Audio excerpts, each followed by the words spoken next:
Hey family, this is Mia, and today I'm going to show you how I used a mixer and heavy cream to make homemade butter in less than 30 minutes.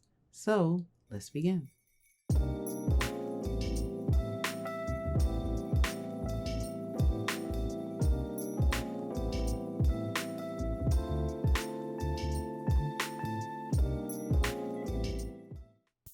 So when it comes to materials needed, the list is thankfully short. And keep in mind that you don't need anything brand new.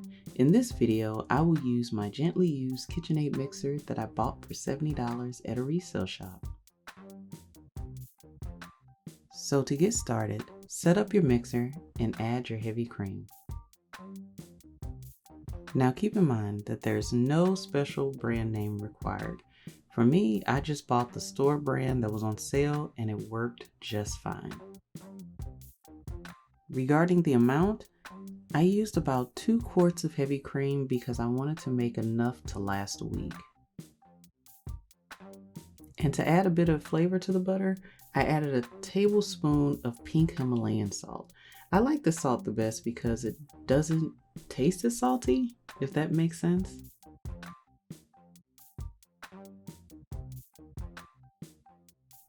Once you add everything you like, then begin to mix.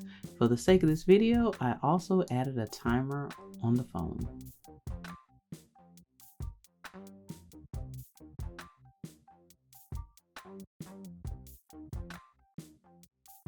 So during the first few minutes, I had the mixer on a low speed.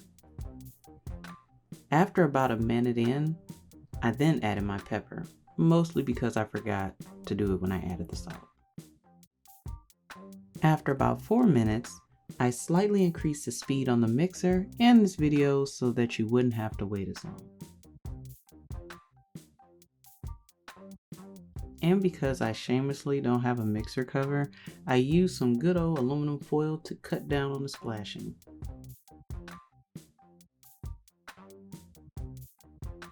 After about 6 minutes, the heavy cream started to take on a whipped texture.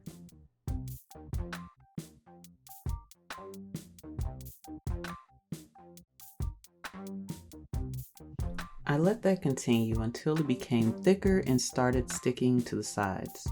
In fact, I had to stop the mixer to scrape the sides before continuing.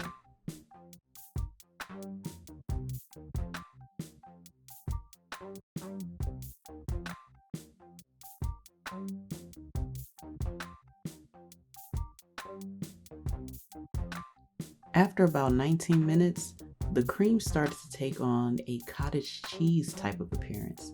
Here's a close-up from my other batch so you can see what I mean.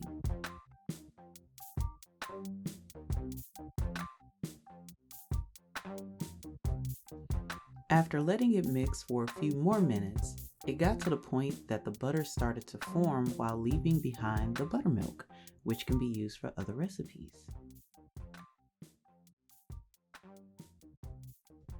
After draining and rinsing off the buttermilk as much as I could, I then tried molding the butter into some wax paper to store it in the refrigerator. Ultimately, I have to say that I like the jars better. The only thing I would change is to use cheesecloth in the future for draining. Nevertheless, the butter was pretty good and I'm proud of the results. And voila! There you have it, homemade butter. That was a cool project to try, and if you like that, please like, subscribe, and hit that notification bell to see more. Thanks for tuning in, and until next time, stay supertastic.